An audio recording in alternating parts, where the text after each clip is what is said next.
মানুষ চাইলেই যদি সবকিছু পেয়ে যেত তাহলে অপেক্ষার কোনো মূল্য থাকতো না। যে আমাকে ঘৃণা করে তাকে ঘৃণা করার সময় আমার কাছে নেই, কারণ যারা আমাকে ভালোবাসে আমি তাদের ভালোবাসতে ব্যস্ত থাকি।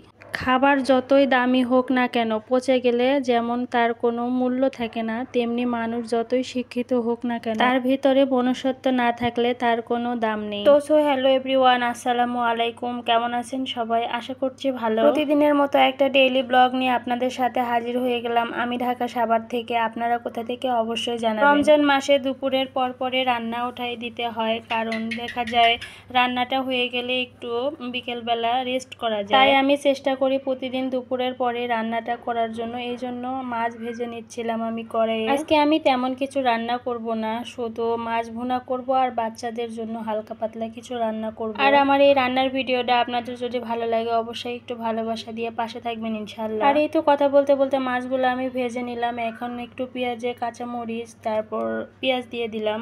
এদিকে মাছ ভুনাটা উঠাই দিয়ে ওদিকে আবার বাচ্চাদের জন্য ফ্রোজেন রুটিও বানিয়ে রাখতেছিলাম। আমি সবসময় এই কাজটা করি, বাচ্চাদের জন্য ফ্রোজেন করা রুটিগুলা ফ্রিজে রেখে দেই। ওরা যখন বিরক্ত করে তখন একটা করে বের করে ভেজে দিই। বাচ্চারা আসলে যেটা খাইতে পছন্দ করে আমি সেইটাই বানাই দেওয়ার চেষ্টা করি যতটুকু পারি আর কি। এখানে পেঁয়াজগুলো আধা ভাজা করে এখানে সব মশলাগুলো আমি দিয়ে একটু পানি দিয়ে ভালো করে কষাই নিব। আজকে আমার বাসায় টমেটো শেষ হয়ে গেছিল, এই জন্য মাছ ভুনাতে আমি টমেটোটা দিতে পারি। মানুষ তোমাকে ততক্ষণ ভালো বলবে জানো যতক্ষণ তুমি তাদের মন রেখে চলতে পারবে। একটা কথা বলি শোনেন, মনে রাখবেন, খারাপ ব্যক্তির সাথে বন্ধুত্ব বা শত্রুত্ব কোনোটা করাই উচিত নয়, কারণ কয়লা গরম হলে হাত পুড়িয়ে দেয় আর ঠান্ডা হলে হাতে কালি লাগিয়ে দেয়। তেমনি কিছু কিছু বন্ধুত্ব এরকম আছে আপনাকে সময় বুঝে সঠিক সময়ে আপনাকে আঘাত দিবে। তাই বলছি আপনারা যাদের সাথে বন্ধুত্ব করবেন খুব সাবধানে করবেন। যাই হোক, কথা বলতে বলতে রান্নাও শেষ পর্যায়ে চলে আসছে আমি। এই তো এখন একটু পানি দিয়ে ঝোলের জন্য রেখে দিব 10-15 মিনিট, তারপরে রান্নাটা হয়ে যাবে। আমি সব সময় বড় মাছগুলো এভাবেই ভুনা করি, আপনারা কিভাবে ভুনা করেন জানি না, তবে আমি এভাবেই খেতে পছন্দ করি। রান্না বান্না শেষ করে বাহিরের ওয়েদারটা দেখেন, আজকে প্রচুর রোদ ছিল বাহিরে। আসলে আমার দুইটা ছোট ছোট বেবি আছে, তো এই জন্য শর্টকাটে রান্না করতে হয়। এই জন্য